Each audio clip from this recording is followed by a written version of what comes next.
नरेंद्र मोदी आज 300 के पार पहुंच गए। 4 जून 2024 को मोदी का स्कोर 293 था। आज मोदी का स्कोर 318 है। राहुल गांधी के इंडिया अलायंस का स्कोर 234 से घटकर 185 पर आ गया है।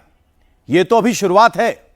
जो लोग पॉलिटिक्स की बारीकियां समझते हैं, उनका कहना है कि बंगाल चुनाव के बाद टीएमसी टूटी है, यूपी चुनाव के बाद पूरा इंडी अलायंस बिगड़ जाएगा। आज सुबह दिल्ली में इंडी की बैठक हो रही थी। शाम में पूरी की पूरी हेडलाइन ही बदल गई। ममता दिल्ली में थी, दिल्ली में ही उनकी पार्टी टूट गई। बस 50 दिन पहले संसद में मोदी सरकार का डीलिमिटेशन बिल औंधे मुंह गिर गया था। बिल को पास कराने के लिए लोकसभा में 352 वोट चाहिए थे, लेकिन बिल के पक्ष में 258 वोट ही पड़े। डीलिमिटेशन बिल पर मोदी सरकार 54 वोट से पीछे रह गई थी कि कम से कम 2/3 बहुमत द्वारा पारित नहीं हुआ। उस दिन बिल गिर जाने के बाद राहुल गांधी ने नरेंद्र मोदी पर व्यंग किया था। अब देखा मोदी जी का चेहरा देखा आपने? 50 दिन बाद हालात पूरी तरह बदल गए हैं। कहने को इंडी अलायंस अब भी एक है। इंडी के 23 दलों ने दिल्ली के कॉन्स्टिट्यूशन क्लब में मीटिंग की, लेकिन हकीकत में इंडी की ताकत घट गई है और एनडीए की ताकत पहले से बढ़ गई है। 22 सांसदों वाली डीएमके को राहुल गांधी ने खुद धक्का देकर इंडी से अलग कर दिया। लोकसभा में 3 सांसदों वाली आम आदमी पार्टी ने खुद को इंडी से अलग कर लिया। और आज ममता बनर्जी की पार्टी टीएमसी के 20 सांसदों ने बैठक करके लोकसभा में अलग गुट बनाने की तरफ कदम बढ़ा दिया। We are 20 MPs who have requested Honorable Speaker for separate seating, and we will be working in conjunction of the central and state government for development of West Bengal. So we want to work for the development of the state and for national interest and safety security of the nation. That is why we want to work separately. Mamata Banerjee जब India alliance की meeting में सोनिया गांधी से गले मिल रही थी, तब वो अखिलेश यादव से हाथ मिला रही थी। लगभग उसी वक्त ममता की पार्टी टूट रही थी। ममता के विधायक कोलकाता में टूट गए थे, सांसद दिल्ली में टूट रहे थे। 2/3 से ज्यादा एमपी साइन किए हैं, उसका मतलब है 20 एमपी मतलब 2/3 से ज्यादा। तो वो लोग क्यों किए हैं ये बोल नहीं पाऊंगा, मगर एक तानाशाही के खिलाफ लोगों का आवाज उठ रहा है और ये जामूरियत के लिए बहुत जरूरी है। वो लोग से बात नहीं हुआ, क्या करेंगे वो भी मुझे मालूम नहीं। हमारे साथ जो सुन रहे हैं उनका स्टैंड का कोई पूरा स्टैंड अलग है, मगर जामूरियत के लिए, तानाशाही के खिलाफ जो लोग आवाज उठाएगा, मैं उसके साथ नहीं खड़ा हो सकता, वो अलग बात है, मगर उसको बधाई जरूर देंगे कि तानाशाही के खिलाफ जामूरियत की आवाज बुलंद हुआ है। बारासात की टीएमसी सांसद काकोली घोष दस्तीदार, हावड़ा के एमपी प्रसून बनर्जी, बीरभूमि की सांसद शताब्दी रॉय, बोलपुर से सांसद असित मल, मथुरापुर से बापी हल्दर, मेदिनीपुर की टीएमसी सांसद जून मालिया, कूच बिहार के जगदीश बसुनिया, बांकुड़ा के अरूप चक्रवर्ती, बैरकपुर के एमपी पार्थ भौमिक और बर्धमानपुर की सांसद शर्मिला सरकार, तृणमूल कांग्रेस के ये सांसद केंद्रीय मंत्री भूपेंद्र यादव के घर पर इकट्ठा हुए। टीएमसी सांसदों की इस मीटिंग में थोड़ी देर के लिए बंगाल के मुख्यमंत्री शुभेंदु अधिकारी भी आकर उनसे मिले। शुभेंदु की गाड़ी भूपेंद्र यादव के बंगले के फ्रंट गेट से आई और फ्रंट गेट से ही निकल गई। टीएमसी के सांसद बैक गेट से आए और बैक गेट से ही निकल गए। इस वक्त जो खबर है उसके मुताबिक काकोली घोष दास्तीदार की लीडरशिप में टीएमसी के 20 सांसद टूटने के लिए तैयार हैं। लोकसभा स्पीकर ओम बिरला के नाम चिट्ठी तैयार है। जो टीएमसी से टूट रहे हैं वो नरेंद्र मोदी की नेतृत्व वाली एनडीए सरकार को सपोर्ट करेंगे। मैं 84 से ममता बनर्जी के साथ हूं और 96 से लेकर 2001 तक 2005 में काउंसिलर इलेक्शन में मुझे लड़ाया, मैं लड़ गई। और किसके खिलाफ लड़ी? वहां तब वामफ्रंट थे, कहीं चीफ मिनिस्टर के खिलाफ, कहीं चीफ विप के खिलाफ, कहीं मेयर के खिलाफ। मैं तो लड़ते लड़ते यहाँ आई हूँ। मेरे, आप जानते कि नहीं है मुझे पता नहीं, मेरे मामा जी, खुद का मामा, ये 5 दफे का सांसद थे, 5 या 7 दफे राज्यसभा लोकसभा मिलाकर कम्युनिस्ट लीडर थे। और मेरे जेठ जी पश्चिम बंगाल में मंत्री रह चुके। मेरा दादाजी फ्रीडम फाइटर थे, स्वतंत्रता सेनानी।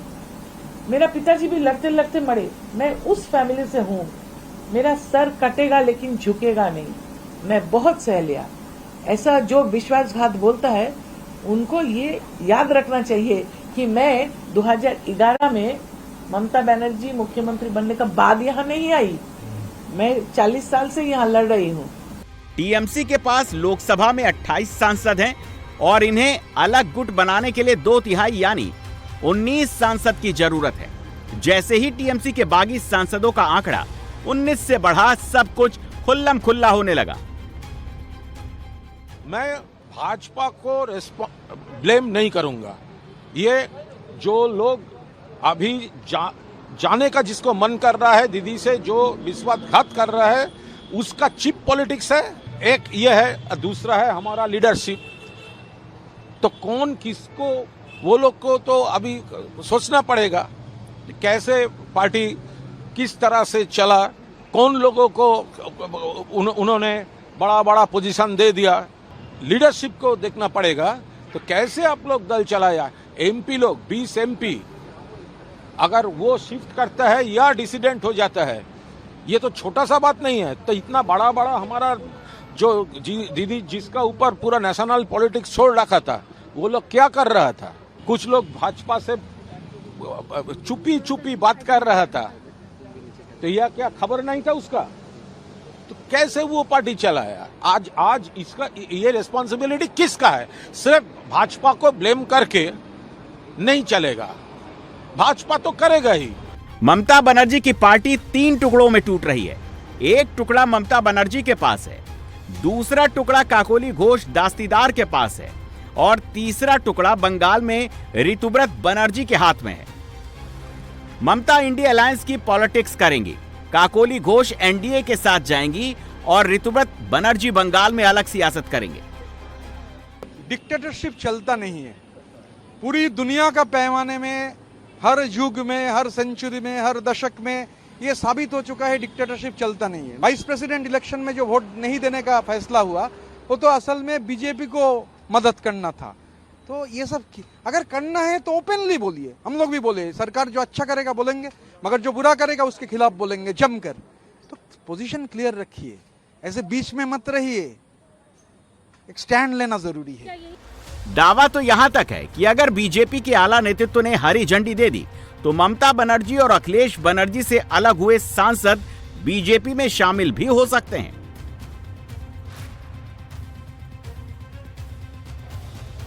इस पॉलिटिकल शिफ्ट का सबसे बड़ा नुकसान इंडिया अलायंस को हो रहा है। 4 जून 2024 को इंडिया अलायंस की ताकत 234 सांसदों की थी। 17 अप्रैल 2026 को इंडी की ताकत 230 सांसदों की रह गई। 8 जून 2026 को इंडी की ताकत घटकर 185 सांसदों की रह गई है। इंडी ब्लॉक में एक टूट हुई बंगाल चुनाव के बाद और असली टूट होगी यूपी चुनाव के बाद। कुछ एक्सपर्ट मानते हैं कि रीजनल पार्टियां डीएमके के साथ मिलकर अलग ब्लॉक बनाएंगी और इंडी में बस राहुल गांधी रह जाएंगे। इंडी गठबंधन का जो ड्रामा चल रहा है बैठक का, इससे क्या हासिल होगा। मैं सुन रहा था कि आज खड़गे साहब ने कहा कि हर 2 महीना में हमारा बैठक होगा। हर तीसरे महीने एक चुनाव हारेंगे और हर दूसरे महीने में एक इनका गठबंधन एक बैठक होगी।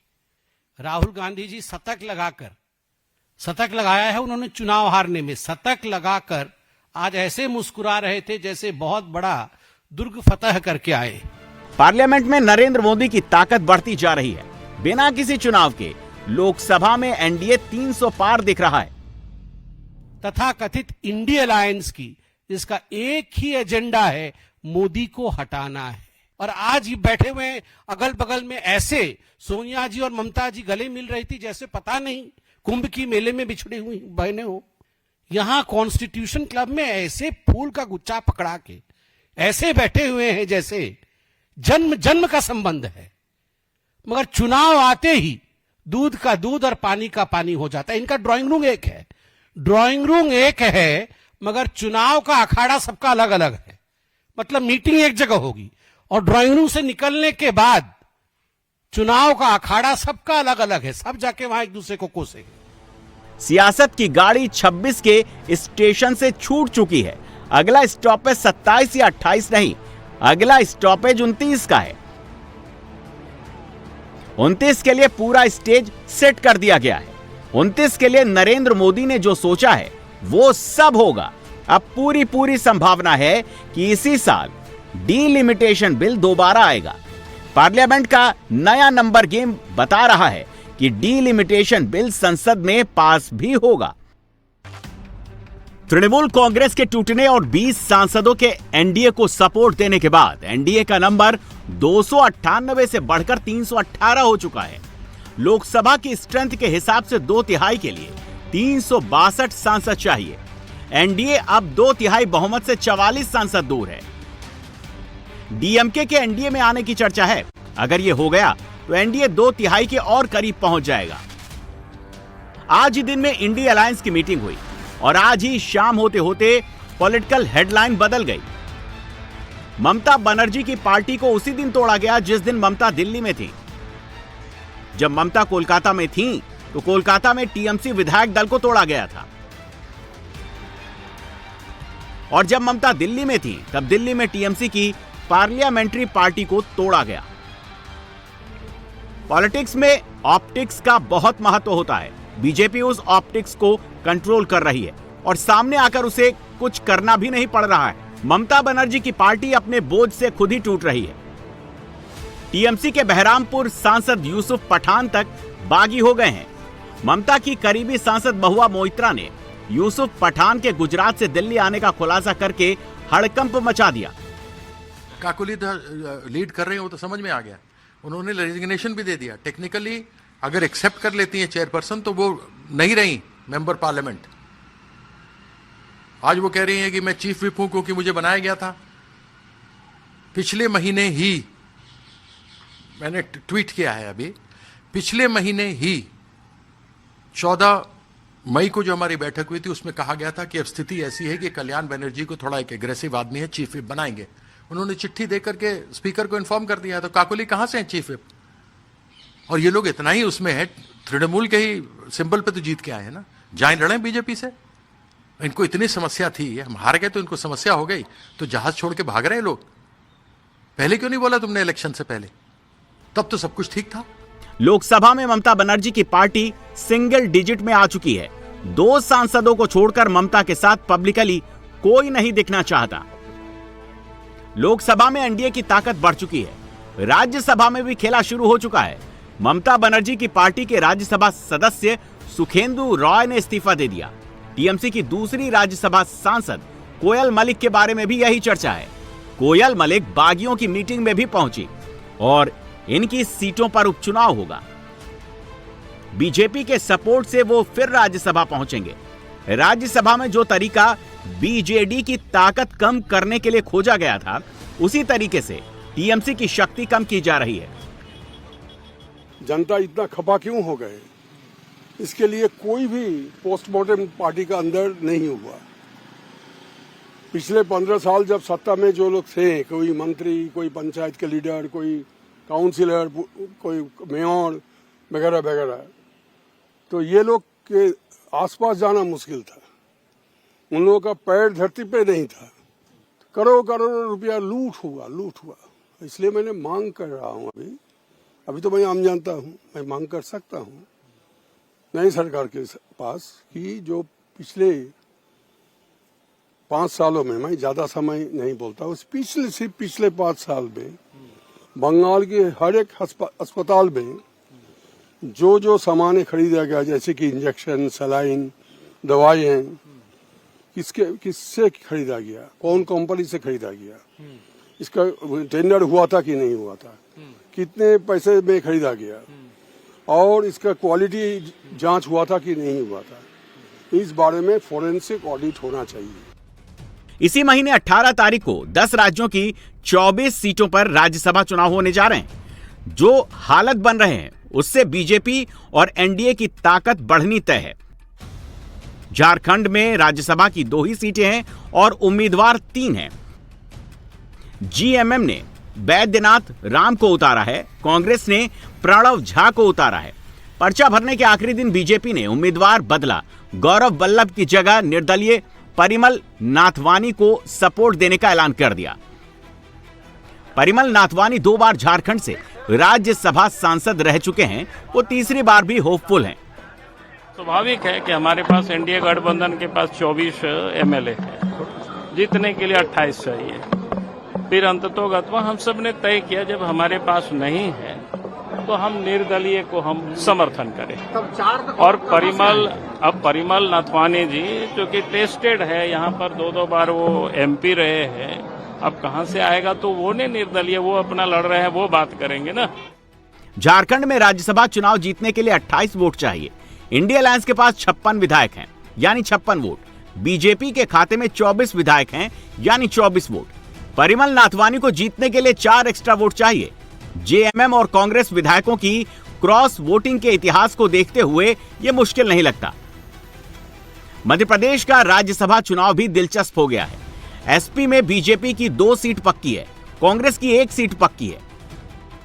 बीजेपी के तरुण चुग और रजनीश अग्रवाल की जीत सुनिश्चित है। बीजेपी इतने भर से संतुष्ट नहीं है। लास्ट मोमेंट पर बीजेपी ने महुआ कल्याण बोर्ड के अध्यक्ष महेश केवट को तीसरा उम्मीदवार बना दिया। कांग्रेस ने कमलनाथ और दिग्विजय सिंह के दावे को खारिज करके गांधीवादी नेता मीनाक्षी नटराजन को उम्मीदवार बनाया है, लेकिन नंबर होने के बावजूद मीनाक्षी नटराजन के जीतने में 36 पेंच हैं। मध्य प्रदेश में 228 विधायक राज्यसभा चुनाव में वोट करेंगे। 1 सीट के लिए 58 विधायक चाहिए। बीजेपी के पास 164 विधायक हैं। अपने 2 प्रत्याशी जिताने के बाद बीजेपी के पास अतिरिक्त 48 वोट बचेंगे।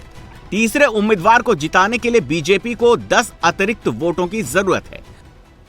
हमारा एक ऐसा कार्यकर्ता जो बाल्यकाल से स्वयंसेवक, विद्यार्थी परिषद, युवा मोर्चा, संघ, ऐसे कई कामों को करते करते अपने राम राजा की नगरी में आज भगवान राम का आशीर्वाद फिर एक बार निषाद राज की परंपरा को कायम करते हुए महेश केवट जी को मिल रहा है। हमें अत्यंत आनंद है हमारे अपने एक ऐसे वर्ग का जिसका लोकसभा विधानसभा में कहीं इधर हमारे समाज का माझी, मल्ला, रेकवार, इस प्रकार के केवट इस समाज का प्रतिनिधित्व की कमी थी। मुझे इस बात का भरोसा है भारतीय जनता पार्टी ने सीधे उच्च सदन में प्रतिनिधित्व दे करके हमारी सब वर्गों के प्रति जो प्रतिबद्धता है वो उसका शंखनाद है। मुझे पूरा भरोसा भारतीय जनता पार्टी अपने तीसरे प्रत्याशी को भी विजय मार्ग पर लेके चलेगी। कांग्रेस के पास एमपी में कुल 64 विधायक हैं। विजयपुर के विधायक मुकेश मल्होत्रा के वोटिंग पर रोक लगी है। इस तरह कांग्रेस के पास प्रभावी वोट 63 बचे, जो 58 वोट की जरूरत से 5 वोट ज्यादा हैं। ऐसे कंफर्टेबल सिचुएशन में होने पर भी कांग्रेस को अपने विधायकों को 10 दिन के लिए तेलंगाना के रिजॉर्ट में भेजना पड़ रहा है। असल में नरेंद्र मोदी की पार्टी हर चुनाव को, एक-एक सीट को, एक-एक राज्य के चुनाव को जी जान से लड़ती है। दूसरी तरफ राहुल की पार्टी और राहुल का अलायंस कभी सीरियस ही नहीं हो पाता। एक तरफ मोदी जब 29 के लिए पूरी व्यूह रचना कर चुके हैं, दूसरी तरफ राहुल का अलायंस 26 में ही अटका हुआ है।